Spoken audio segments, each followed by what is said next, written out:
Ayos ka lang ba? Bakit bigla-bigla ka namang tumawid? Mabuti na lang at nakapagpreno ang driver ko. Niyaya ako nito sa isang tabi.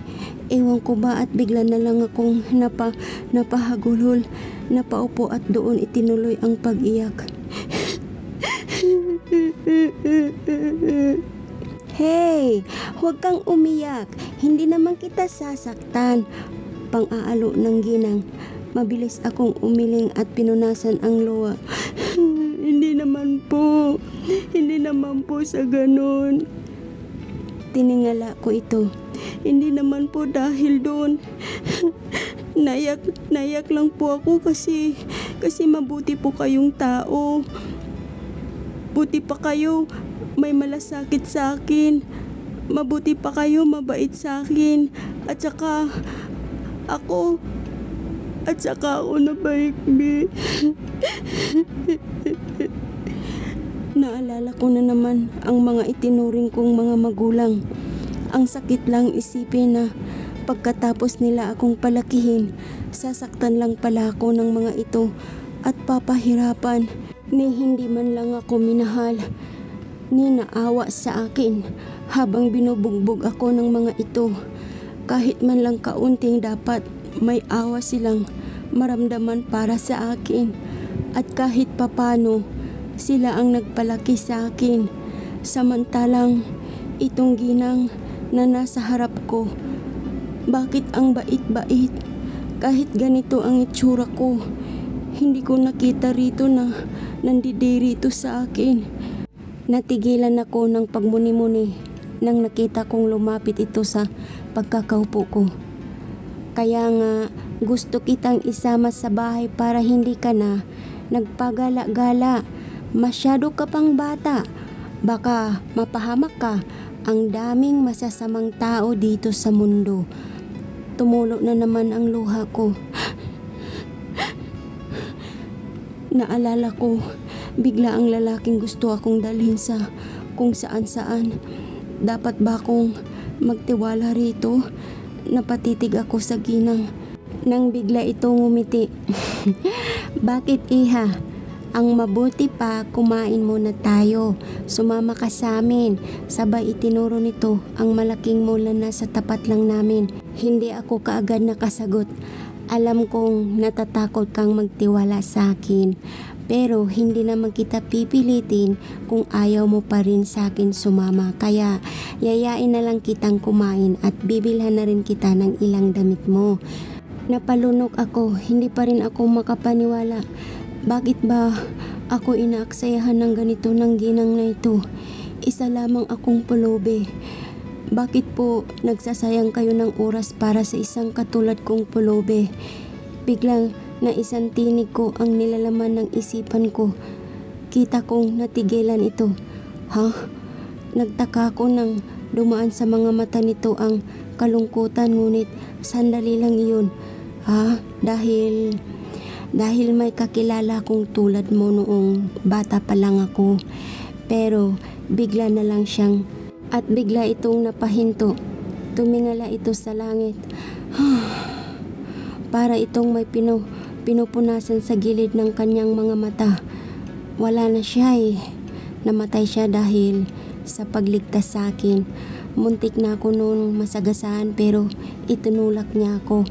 At siya ang nabangga ng malaking sasakyan. Gulat akong napatitig sa ginang. Huh? Talaga po? Kitang-kita ko kung paano nito pinunasan ang gilid ng kanyang mga mata. Kaya nga gusto kitang isama sa bahay para malayo ka sa kapahamakan. Pero kung ayaw mo, di kita pipilitin. Bibigyan kita ng iilang araw para makapag-isip-isip. Sa ngayon, samahan mo muna akong kumain. At saka itong ngumiti ng bahagya. Okay ba yun sa'yo, iha? Pero hindi po ako pinapapasok sa Ako ang bahala, iha. Pagpuputol nito sa sasabihin ko, napilitan akong tumayo. Nahihiya man ngunit mas pinili kong sumama. Umaasang totoo ngang mabait ito. Nagtaka ako nang walang reklamo akong papasukin ng gwardya habang kasama ko ang ginang. Yumuko pa nga ang mga ito sa amin. Di rin nakaligtas sa akin kung paano ako tingnan ng mga taong naroroon sa loob. Napayuko ako nang makitang para silang nandidiri sa akin. May natatawa pa.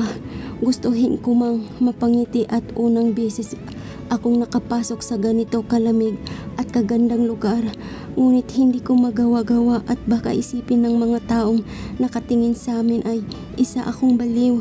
Nahiya nga ako at kasama ko ang ginang na napakaganda at pati pananamit nito ang bango-bango rin. Samantalang ako, pulubing-pulubi ang itsura. Napahinto ako nang huminto ang ginang. May kinakausap ito hanggang sa humarap ito sa akin. Iha, sumama ka muna sa kanya sa banyo. Kayo pupunta para makapagligo ka. Dadalhan ka na lang niya ng sabon at bagong damit mo. Nakangiting wika nito. Okay? Agad akong natakot at alam kong napansin iyon ng ginang. Huwag kang matakot. Wala siyang gagawing masama sa'yo. Hihintayin kita rito. Tara na po. Nakangiting wika ng magandang babae sa akin. Namalayang ko na lang na napasunod ako nito ngunit kabadong-kabado ako. Nagpakawala ko ng buntong hininga. Pagkapasok sa napakalawak na banyo, di ko maiwasan ang mamangha sa ganda at linis. Wow! Ang laki-laki! Parang bahay! At ang linis-linis!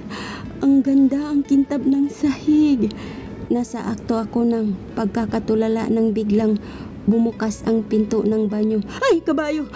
Muntik pa akong magulat kung di kaagad sumilip ang babaeng kasama ko kanina. Hi! Ito nga pala ang isusuot mo. Gamitin mo rin itong sabon para sa buong katawan mo ha. Salamat po. Sabay ko nito. Nasundan ko ang mga mata nito na nakatingin ito sa maliit na bowl kung saan kanina ko pa tinitingnan. Para saan po pala yan? Tanong ko. Ngumiti ito sa akin. Hindi mo ba alam yan? Ginagamit iyan kapag tatai ka. Diyan ka tatai at iihi. Sagot nito na ikinanlaki ng mga mata ko. Ha? Natakpang ko ang aking bibig. Po, bakit naman sasahurin ang tae ko dyan? Bigla akong napangiwi. Ew! Ngunit tinawanan lang ako ng magandang babae. Toilet po yan. Ang tawag dyan. Diyan talaga tumatay ang mga tao. At pipindutin mo lang ito para mawala ang tae dyan. Sabay turo nito sa maliit na butas na may kaunti pang tubig. Hindi pa rin ako makapaniwala. At ito ang shower na tinatawag. Pihitin mo lang ito at lalabas dyan ang tubig. Ay! Bigla akong napatili sa pagkagulat nang lumabas nga ang tubig mula sa itaas. Wow! Grabe! Grabe, ang ganda. Grabe naman ang pagkamangha ko. Wow! Ngayon lang ako nakakita nito, parang magic. Ignoranting wika ko. Natawa naman ang babae. Hanggang sa nagpaalam na itong lumabas muna. Wow! Ang ganda ng damit ko. Ang ganda ng dress. Nagniningning yata ang mga mata ko nang makita ang dress na binigay nito sa akin. May maliit din na tela na alam kong pinagtatakip iyon sa baba. At meron ding pangtakip sa dibdib ko. Nakalimutan ko nga lang kung anong tawag doon. Nakikita ko lang kasi ito sa mga telebisyon na napapanood ko. Sumilip ako sa labas ng pinto. Nagulat ako at nandoon pa rin ang babae. Tumingin ito sa akin. Tapos ka na? Tumango ako at lumabas ng tuluyan sa banyo. Kita kong tinitingnan ako nito mula ulo hanggang paa. Binigyan din ako kasi nito ng flat na sandals. Dati kasi nakapaa lang ako. Halos hindi kita makilala. Ibang-iba ka sa nakilala kong babae kanina. Napakadungis. Sabay ngiti nito. Tipid at nahihiyang ngiti ang binigay ko.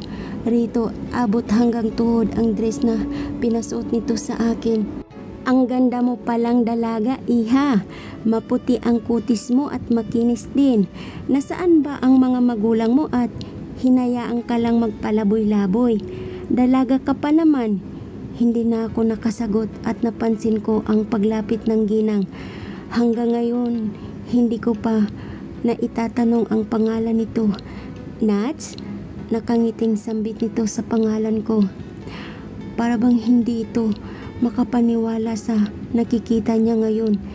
Siguro dahil malinis na ako at hindi na ako pulubi tingnan at hindi na rin mabaho. Ako nga po, nahihiyang wika ko.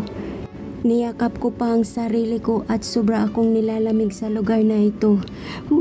Ang lamig naman dito. Muntik na kitang hindi makilala. You are so beautiful. Makinis pala ang balat mo at ang puti mo rin. Papuri nito. Hinawakan pa nito ang buhok ko. At ang ganda pala ng buhok mo, iha. Natural na natural ang pagkikintab niya. Ngayon ko lang napansin na may pagka-golden ang buhok mo, iha. Napahawak din tuloy ako sa sarili kong buhok. Sobrang lambot na hindi katulad noon na sobrang tigas at malagkit. Salamat po. Hinawakan nito ang kamay ko. Napakurap tuloy ako. Kumain na muna tayo at saka kita ililibot. Nakita kong umalis na ang babaeng tumulong sa akin kanina. Pansin ko nga na may kapareho itong kasuotan. Ang tawag sa kanya, sales lady. Dito siya nagtatrabaho. Naramdaman yata nito ang paghahanap ko sa babae. Tanging-tango lang ang naisagot ko. Hanggang sa unti-unting lumabas ang napakatamis kong ngiti. Wow! Ang ganda! Sobrang ganda dito sa loob at ang lamig-lamig pa. Bigla akong napaangat ng tingin nang pumasok ang sekretary ko. Di ko namang maiwasang mapagkawalan ng mabigat na buntong hininga dahil sa suot nito. Hindi naman lingid sa akin ang pagpapapansin nito kung gaano ito nagpapantasya sa katawan ko. Yumuko ako at inabala ang sarili ko sa pagpipirma ng mga papeles. Sir, your last meeting was with Mr. Lorenzo. Mapang-akit na wika nito. Sadya ba nitong yumuyukod upang makita ko ang pisngi ng pakwang nito? Malaki iyon at kahit na sinong lalaki, panggigilan ito, pero iba ako. Masyado akong pihikan pagdating sa mga babae. Ayaw ko ng babaeng kaladkarin at ganito ang pananamit. Pero aaminin ko naman na nakakaramdam ako ng pang-iinit. Lalaki pa rin ako at nahihirapan akong kontrolin ang init ng katawan ko. Kaya kapag ganito nang sinasadya na nitong mangakit, agad ko na itong pinapalabas. Ayokong mawala ako sa katinuan at matukso pa nito.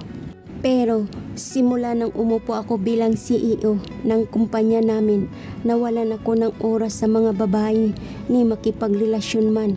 Inabala ko ang sarili sa pagpapatakbo ng mga negosyo. Nasabi ko rin sa sarili ko na kung makikipagrelasyon ako ulit, titiyakin kong di katulad ng mga ex ko. Madaling makuha at madaling tumingin sa ibang lalaki.